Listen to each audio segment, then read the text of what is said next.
కర్మ ఎవరిని విడిచిపెట్టదండోయ్.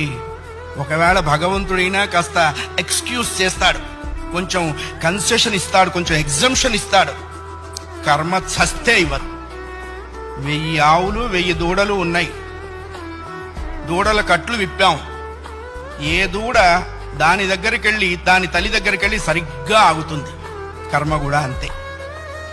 అవశ్యం అనుభోక్తవ్యం కృతం కర్మ శుభాశుభం. వండిన అన్నం తినలేకపోవచ్చు, చేసుకున్న కర్మని అనుభవించక తీరదు. చాలా మంది కొన్ని అనవసర మాటలు మాట్లాడుతుంటారు.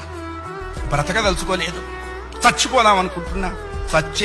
చావునేటువంటిది ఏదో ఏటీఎం కార్డు పెట్టంగానే డబ్బులు వచ్చినంత ఈజీ అనుకుంటాడు. నువ్వు అనుకోంగానే చచ్చిపోతే నువ్వు చేసిన కర్మ అంతా ఎవడు అనుభవిస్తాడు? కర్మానుభవం అనుభవించడం కోసమైనా అది నిన్ను బ్రతికిస్తుంది.